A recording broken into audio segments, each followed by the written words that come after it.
자, 아톰을 쉐어링할 수 있는 솔루션으로 다음과 같이 우리가 생각을 해볼 수 있겠습니다. 기본적으로 우리가 파라미터를 찍어서 정해준 그런 예전에 K가 정해준 기존 형태의 LDA를 다음과 같이 파라메트릭 LDA라고 해서 다음과 같이 표현을 할 수 있겠습니다. 알파라는 것이 어떻게 되겠습니까? 알파라는 것이 디리실린 알파로 해서 이게 세타를 만들어내는데 쓰이고 있는 것이 되겠지요. 해서 이것은 알파라고 하는 디멘전이 K 디멘전을 가지고 있다는 것이 이미 찍혀져 있습니다. 그래서 요거는 이미 사실은 이제 넓은 그러니까 데이터가 클러스터의 개수를 정할 수는 없는 상황이 되어버린 것이 되겠죠. 자, 이것을 우리가 이제 단순한 형태로, 단순한 생각으로 우리가 non 파라메트를 그거 바꿔보려고 하면은 근본적으로는 이 세타라고 하는 여기 있는 이 어사이먼트의 기반이 될 수 있는 어떤 파라미터 값, 그 다음에 이 세타2라고 하는 어사이먼트가 G가 일어날 수 있도록 만들 수 있는 이 파라미터 값에 대한 샘플링 과정이 이제 필요하게 될 것입니다. 그것을 우리가 G0, 알파0라고 하는 이런 기존의 베이스 디스트리뷰션과 센서티비티 밸류 하이퍼 파라미터를 이용해 가지고 G1과 G2를 생성을 해서 다음과 같이 만들어내서 이 G1과 G2라고 하는 디스트리뷰션을 통해 가지고서 우리가 세타1, 세타2를 이렇게 만들어낼 수 있을 것입니다. 자, 이렇게 했을 경우에서는 아까 무슨 문제가 발생할 수도 있다고 하였습니까? G1과 G2에서 쉐어가 안 될 수도 있는 겁니다. 그래서 요게 G0에서 뭔가 생성의 G0라고 하는 기본적인 베이스 디스트리뷰션에서 컨티뉴어스한 베이스 디스트리뷰션에서 만들어낸 G1과 그 다음에 G0라는 베이스 디스트리뷰션을 만들어낸 또 다른 샘플링 G2라고 하는 것이 딱 요 예를 들면 이 선에서 원하는 곳대로 딱 만나가지고서 이제 그 디멘전이 맞아질 리가 없기 때문에 이 컨티뉴어스니까 샘플링은 어떤 특정 지점에 대해서 정확하게 샘플링이 일어나는 그 확률은 거의 0에 가깝겠죠. 그래서 그렇기 때문에 이것을 그냥 이렇게 G0에서 바로 이제 G1과 G2를 만들어내면은 안 되겠다. 아톰에 대한 쉐어링이 안 되겠다라는 그런 문제가 발생합니다. 그래서 그러면 우리는 어떻게 하면 아톰 쉐어링이 가능하게끔 스트럭처를 바꿔줄 것이냐 하면은 G0라고 하는 것이 이제 한번 샘플링이 일어나야 됩니다. G0라고 하는 것이 샘플링이 일어난 상황이 되어버리는 것이고요. 그 다음에 G0라고 하는 것에 대해서 여기서 이미 아톰의 로케이션이 픽스가 되게 됩니다.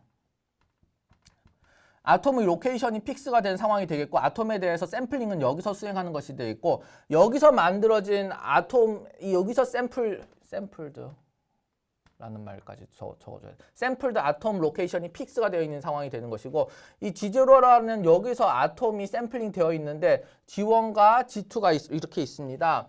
그래서 이 G1과 G2는 어떻게 되는 것이냐. 기본적으로 여기서 샘플링된 아톰들의 로케이션 위에 있는 그 파라미터를 그대로 쓰겠다라고 하는 것이 되는 것입니다. 여기서 세타1, 여기서 만들어진 세타들의 위치가 여기서도 그대로 쓰이는 것이고 그러면 더 이상 아톰은 늘어나진 않는 것이죠. 대신에 여기서 어사인먼트가 일어나는 곳이 뭔가 더 늘어나게 된다는 것이 되겠습니다. 즉,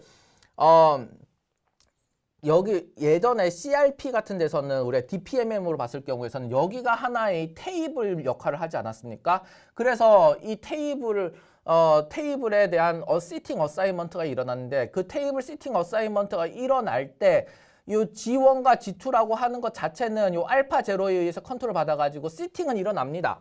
시팅은 일어나는데 그 시팅이 일어나는 그 새로운 테이블에 대한 클러스터의 파라미터가 예전처럼 마음대로 그때그때 그 베이스 디스트리뷰션에서 끄집어내는 것이 아니라 이미 만들어진 세타 중에서 테이크하게끔 만들어지게 되어 있는 것이 되겠습니다.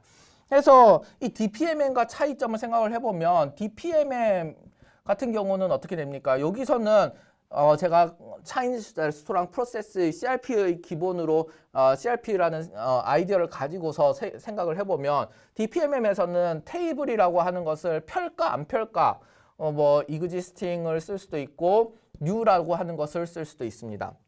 그래서 existing 테이블에 앉을 수도 있게 되겠고요. new 테이블에 또 새로 펴서 앉을 수도 있습니다. 이것을 프라이어로 컨트롤하게 되는 것이 되겠죠.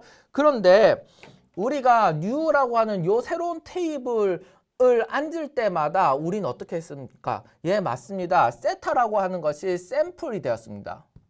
샘플이 되었고 이 세타라고 하는 것이 샘플이 된 것은 어디서 샘플링 되었습니까? 베이스 디스트리뷰션에서 샘플링이 일어난 것이 되겠습니다.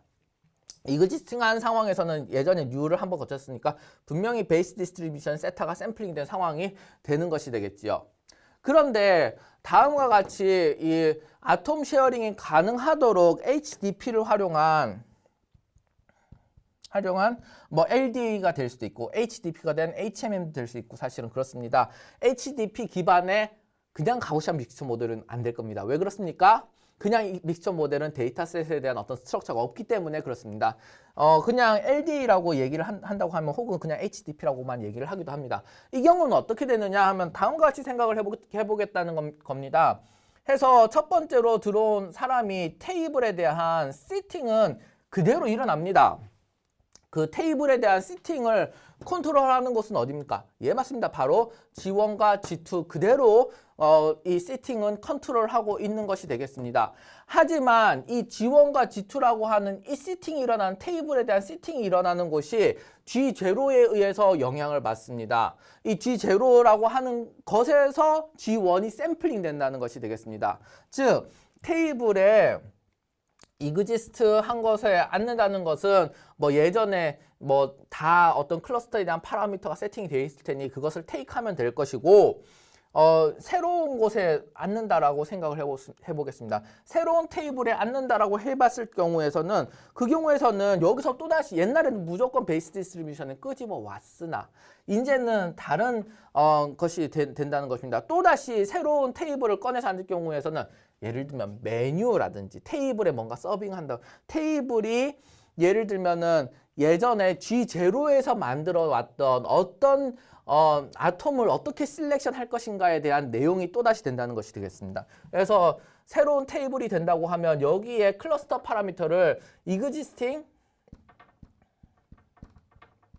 클러스터 파라미터 세타를 또다시 다른 곳에서 쓸 수도 있고 아니면은 다시 new 클러스터 세타를 가지고 오고 이것은 베이스 디스트리뷰션에서 우리가 만들어내겠다라고 하는 것이 되겠습니다. 여기서 이 베이스 디스트리뷰션은 당연히 H가 여기서 되는 것이 되겠습니다.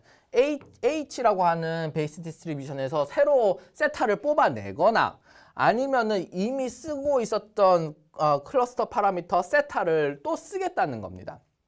그렇다고 하면 예전 이런 클러스터 파라미터 세타라든지 이런 것들이 어디서 샘플링 되고 있어야 되겠지요. 그 샘플링 된 내용이 바로 요 G0라고 하는 것이 되겠습니다. 이 G0라고 하는 요 레벨에서 클러스터 파라미터들을 만들어내고 있고 이것에 대한 연결을 테이블로 이루어지고 있는데 이 테이블은 무한대가 되도 되겠다. 해서 이 밑에도 디리실리 프로세스가 일어나지만 요 위에도 디리실리 프로세스가 일어나는 것이 되겠습니다. 해서 요것을 우리가 2단계의 2단계의 하이어키컬 디리실리 프로세스를 얘기할 때 이제 테이블이라고 하는 비유와 그다음 메뉴라는 비유를 하는데 요게 이제 테이블 레이어에서의 선택, 요것이 새로운 것이 됐을 때 이제 메뉴 수준의 선택이 되는 것이 되겠습니다. 즉 테이블이라고 하는 것을 어떤 한 레스토랑이 있다. 사람이 들어왔어요. 어떤 한 레스토랑에 사람이 들어왔는데 이미 앉은 테이블에 그대로 앉을 수도 있습니다. 이 경우에서는 이미 클러스터 파라미터가 다 정해져 있는 것이 되겠지요. 근데 새로운 테이블을 펴기로 했습니다. 새로운 테이블을 펴기로 했는데 옛날 같았으면 거기서 베이스 디스트리뷰션에서 바로 클러스터 파라미터를 가져올 수 있었겠으나 이제는 메뉴 이제 중앙에서 이 레스토랑마다 요게 하나의 레스토랑이고 요게 하나의 레스토랑이라고 하면 요 레스토랑마다 같이 공동으로 관리하는 곳이 있어가지고 그 메뉴는 같이 쉐어되고 있는 것입니다. 그 메뉴라고 하는 것은 새로운 메뉴가 될 수도 있을 것이고요. 새로운 메뉴가 베이스 디스트리뷰션에서 가지고 왔을 수도 있을 것이고 그 테이블에 서비가 될 수도 있을 것이고 아니면은 이전에 다른 사람들이 먹고 있었던 메뉴를 그대로 또 서브할 수도 있겠다라고 하는 그런 내용이 되겠습니다. 해서 우리가 이 하이어키 디리실리 DP의 하이어키컬 스트럭처를 만든다고 하는 것은 기본적으로는 이 파라미터 세타라고 하는 것을 만들 수 있는 컨티뉴어스한 베이스 디스트리뷰션을 이용하는 것은 동일하고 그것을 이용해서 G0라고 하는 것을 만들어내고 있습니다. 하지만 G0라고 하는 베이스 디스트리뷰션 H라는 베이스 디스트리뷰션에서 뭔가 세타라고 하는 위치들이 선택이 되고 난, 즉 메뉴들이 만들어지고 난 이후에는 이 정해진 메뉴들만을 이용해서 테이블이 얼마만큼 어사인 될 것이냐는 따로 결정하겠다는 것이 되겠습니다. 그래서 G0라고 하는 것이 이렇게 주어져 있지만 G1, Gi라고 하는 것들은 G0가 기본일 때 이것들을 G0에 대해서 더 선택을 할 수 있도록 Gi라고 하는 디리실리 프로세스를 또다시 진행을 하게 되는 것이 되겠습니다. 그래서 이 G0라고 하는 것이 기본적으로는 이 H라는 베이스 디스트리뷰션에서 예를 들면 여기서는 클러스터가 총 7개 되어 있는 상황이 되겠다. 그죠? 즉 세타라고 하는 것이 하나, 둘, 셋, 넷, 다섯, 여섯, 7개가 지금 샘플링 되어 있어서 그렇습니다. 물론 베이스 디스트리뷰션에서 만약에 여기 있는 새로운 클러스터를 만들어내겠다라고 하는 요 케이스로 넘어온다고 했을 경우에서는 여기에 세타라고 하는 것이 하나 더 이렇게 일어나야 될 필요성도 있을 수 있겠지요. 그래서 G0라고 하는 것이 이렇게 픽스가 돼 있어서 아톰이 만들어져 있습니다. 아톰이 만들어진 이후에는 G1이라고 하는 요것이 있습니다. 요 G1이라고 하는 요 디스트리뷰션은 어떻게 되겠습니까? 예, 맞습니다. 이미 여기서 짝대기가 올라와 있는 그 위치에서만 얼마만큼 여기에 더 테이블이 어사인 되느냐를 컨트롤하게끔 되어져 있습니다. 그래서 여기서는 디멘전이 더 늘어나지는 않습니다. 여기서 G1이라고 하는 것에 대해서는 요 디멘전이 더 늘어나진 않고 테이블 개수가 이 세타라고 하는 것이 더 늘어나진 않고 일단 여기서 계속해가지고 어사인을 하고 있으되 그러나 만약에 새로운 테이블이 일어나고 또 새로운 세타를 만들어야겠다는 것이 일어나면 여기서 G1이라는 곳에 대해서 만약에 기존에 이런 아톰이 있는 위치에 대해서만 샘플링을 기본적으로는 하되 만약에 새로운 곳에 뭔가 세타를 하는 것을 새로운 클러스터를 만들고 싶다라고 하면은 그러면 또다시 G0라는 요 위치에서 하나 만들어지고 하나의 메뉴가 만들어지고 그것이 여기서 샘플링이 된다는 것이 되겠습니다. 여기서 하나 만들어지면은 그러면 G2에도 마찬가지로 그 동일한 위치에 만들어지게 되는 것이 되겠습니다. 자, 요 레스토랑과 요 레스토랑은 메뉴는 서로 공유가 되고 있긴 하지만 테이블마다 어사인되어 있는 메뉴의 개수는 다를 수가 있습니다. 어쩌다 보니 특정한 레스토랑에서는 어떤 메뉴가 많이 나가고 여기서 다른 메뉴가 잘 나갈 수 있는 것이 되겠습니다. 그것이 다음과 같이 표현이 되어져 있습니다.